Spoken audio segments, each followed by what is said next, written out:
Welcome to Becoming Z, the Empire Within. I'm so glad to have you today. There's a story that I would like us to talk about today. Last week, I've spent my time, just meditating on the scripture where it talks about the man in the pool of Bethesda.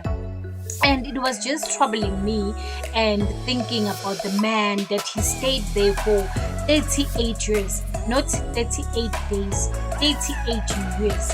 Can you imagine just 1 year passing by, the second year, the third year, until 38?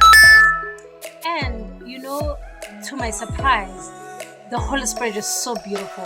When I go to church, my pastor was actually talking about the story. It was actually her main scripture, about the man in the pool of Bethesda. So I felt today, let me just share with you, what is my take on it. The Bible tells us that the man stayed there for 38 years. He didn't have anyone to help him to actually put him into the pool so he can be made whole. The Bible tells us also that when Jesus came to the man, he didn't just say, come my son, let me take you to the water, let me wash you with the water so maybe your feet will be will be strong again, you'll be able to walk. I'm just gonna do a miracle for you to be healed. No, the Bible tells us that Jesus actually asked the man if he wanted to be healed. And to a person, you will ask yourself that, how can Jesus ask that? He knew that the man is there to be healed. And then also he's still asking if the man wanted to be healed. But actually, Jesus asked that question for a reason. Because he wanted to know how bad does he want this? How bad does he want the healing? He wanted it to come from his mouth to say, yes, I actually want this. And then there's something else that Jesus said as well. He said, take up your bed and walk. This man, he's been sitting there for years and he couldn't walk for years.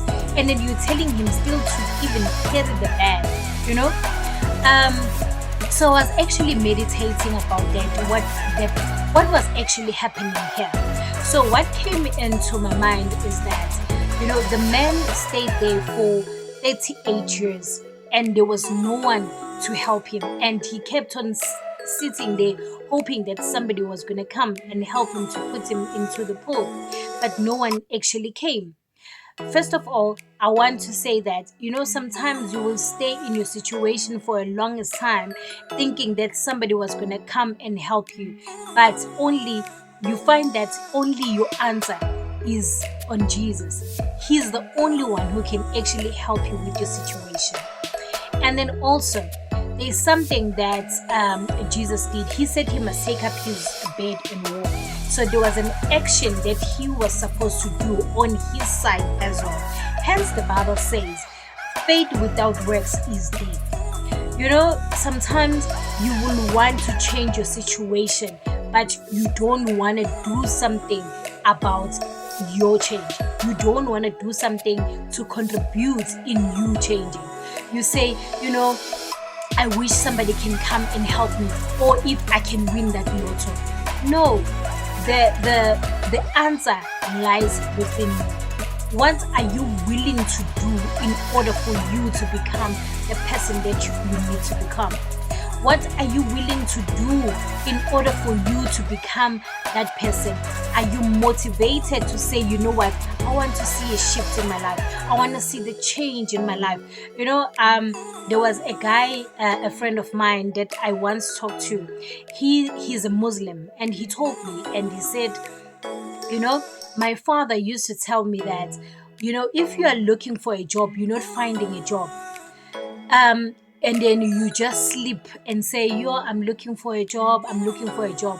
It's not easy for you to find it.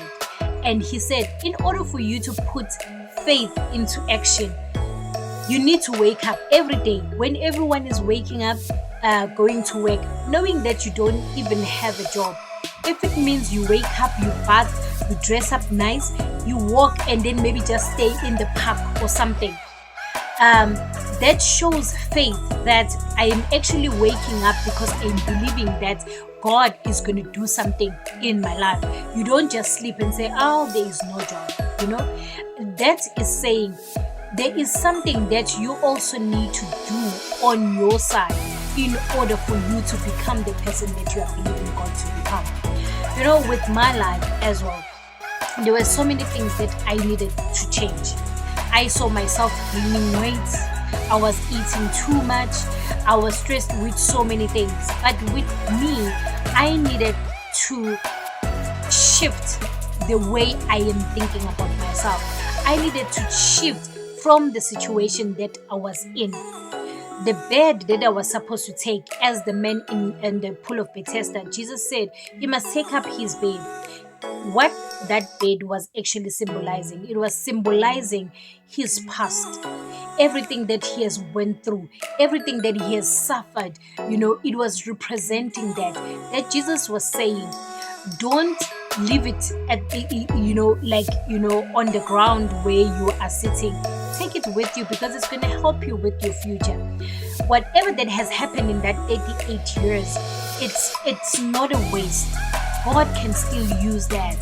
The experiences, the heartbreak, whatever that happened in that 38 years, it's gonna work in the person that you are becoming. With me, I needed to change myself. For me, I saw that I was gaining weight. I needed to do something about that. I'm still working on it. It's not easy.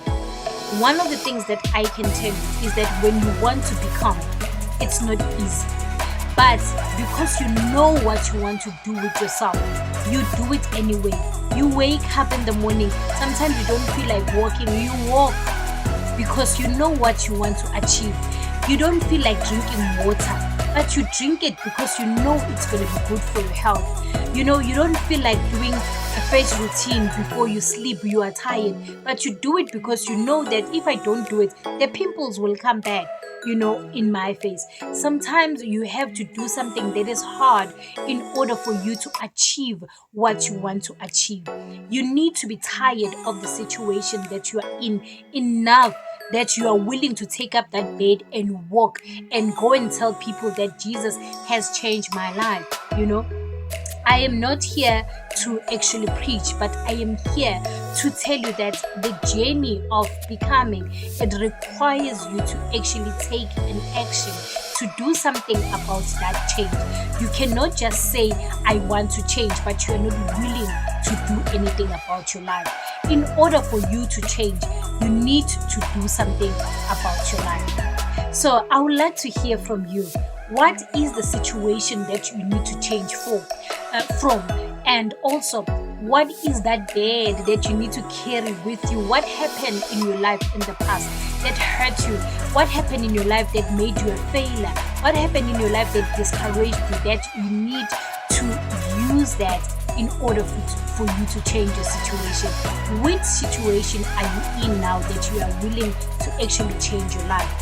It is possible to do it, but you need to put in some work. You must not sit there and say, no one is willing to help me. In my family, they are very rich. This person, if they can just give me money.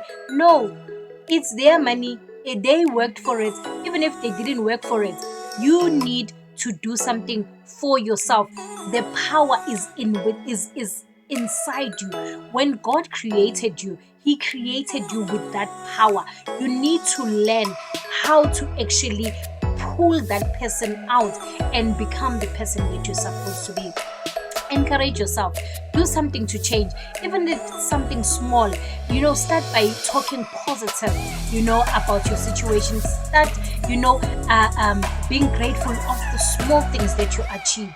Start by, becoming the person that is, full of gratitude. You are alive, you are well, you've got 2 feet, you've got 2 hands. Be grateful for that. And that will help you to change your life. I would like to hear from you. Where are you? Thank you so much for tuning in. It was so great to have you, and I am looking forward to hear from you. Like, subscribe, and comment on the comment section. Love you so much. Let us become